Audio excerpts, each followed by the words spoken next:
കേരളത്തിലെ നേഴ്സുമാരുടെ സമരം എല്ലാവരുടെയും ശ്രദ്ധ പിടിച്ചുപറ്റിയ ഒരു യാഥാർത്ഥ്യമാണ്. ഇന്നും ജൂബിലി മിഷൻ ആശുപത്രിയിലും അമല ആശുപത്രിയിലും സമരം തുടരുകയാണ്.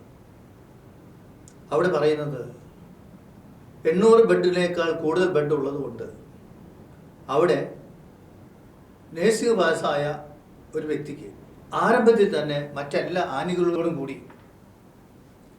40,000 രൂപ ശമ്പളം നൽകണമെന്നുള്ളതാണ്. അങ്ങനെ വരുമ്പോൾ ഏകദേശം 60,000 രൂപ വരുന്നുണ്ട്. അതിനെക്കുറിച്ച് പലരും പല രീതിയിലുള്ള വീഡിയോകൾ ഇറക്കിയിട്ടുണ്ട്, സഭയ്ക്ക് പറയാനുള്ള ഉത്തരങ്ങൾ നൽകിയിട്ടുണ്ട്. അതൊക്കെ മനസ്സിൽ വെച്ചുകൊണ്ട് അധികം ആരും ശ്രദ്ധിക്കാത്ത ഒരു വശം, അതിനെക്കുറിച്ച് മാത്രം പറയാനാണ് ഞാൻ ആഗ്രഹിക്കുക.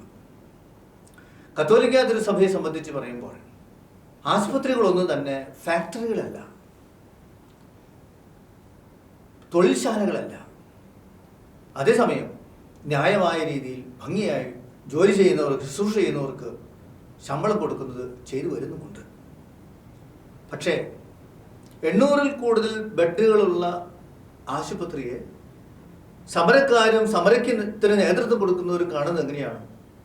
ഒരു ഫാക്ടറി പോലെയാണ്.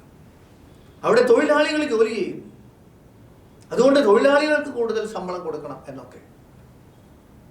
ഇനി നാളെ നേഴ്സുമാരല്ലാത്തവരെ അവിടെ സമരം ചെയ്താൽ അവർക്കും ശമ്പളം കൊടുക്കണം, കാരണം അതൊരു തൊഴിൽശാലയാണ്.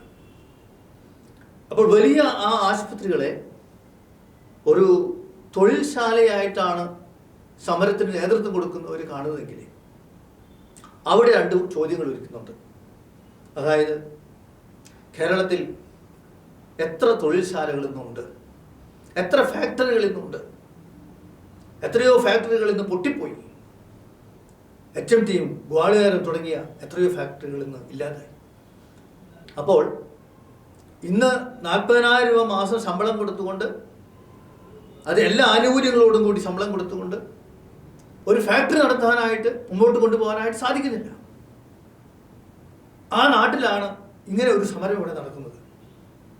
അതുകൊണ്ട് ഈ സമരത്തെ അനുകൂലിക്കുന്നവരോട് എനിക്ക് പറയാനുള്ളത്, പൂട്ടിയിട്ടുള്ള ഫാക്ടറികളൊക്കെ തുറക്കുക.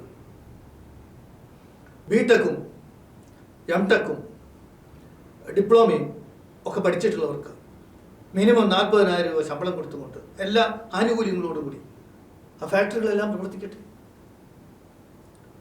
നമ്മുടെ കേരളത്തിൽ എത്രയോ പ്രൈവറ്റ് ബസ് കമ്പനികൾ ഉണ്ടായിരുന്നു, എല്ലാം പൊട്ടിപ്പോയല്ലോ. ട്രാൻസ്പോർട്ട് കോർപ്പറേഷൻ എങ്ങനെ മുന്നോട്ട് പോകുന്നത് എല്ലാവർക്കും അറിയാം. അപ്പോൾ സമരം വഴി പൊട്ടിച്ചതുപോലെ ഈ ആതുര സേവന ശുശ്രൂഷ മേഖലയെയും ഒരു ഫാക്ടറി ആയിട്ട് കണ്ട് പൊട്ടിക്കുക എന്നുള്ളതല്ലേ ഇതിൻ്റെ പുറകിലുള്ള ചിന്ത എന്നെനിക്ക് തോന്നുകയാണ്. രണ്ടാമതായി, എന്തുകൊണ്ട് ഈ സമരം ചെയ്യുന്നവർക്ക് അവർ പറയുന്നത് പോലെയുള്ള ആനുകൂല്യങ്ങളോടുകൂടി പുതിയ സംരംഭങ്ങൾ ആരംഭിച്ചുകൂടാ? അതുകൊണ്ട് കേരളത്തിൻ്റെ പശ്ചാത്തലത്തിൽ തൊഴിലാളികളുടെ സംഘടിത ശക്തി കൊണ്ട് ഫാക്ടറികളെ ഇല്ലാതാക്കിയതുപോലെ ആതുര സേവന തലങ്ങളെയും ഇല്ലാതാക്കുന്ന ആ തെറ്റായ മനോഭാവത്തിന് മാറ്റം വരട്ടെ. പുതിയൊരു ഗവൺമെൻറ് വരുമ്പോൾ ആ ഗവൺമെൻറ്റിനെങ്കിലും ബിടെക്കും ഡിപ്ലോമയും ഒക്കെ പാസ്സായവർക്ക് ഈ പറയുന്നത് പോലെ നല്ല ശമ്പളം കൊടുത്തുകൊണ്ടുള്ള പുതിയ ഫാക്ടറികൾ തുടങ്ങാനും ആരംഭിക്കാനും സാധിക്കട്ടെ എന്ന് ആശംസിച്ചുകൊണ്ട് ഞാൻ നിർത്തുന്നു.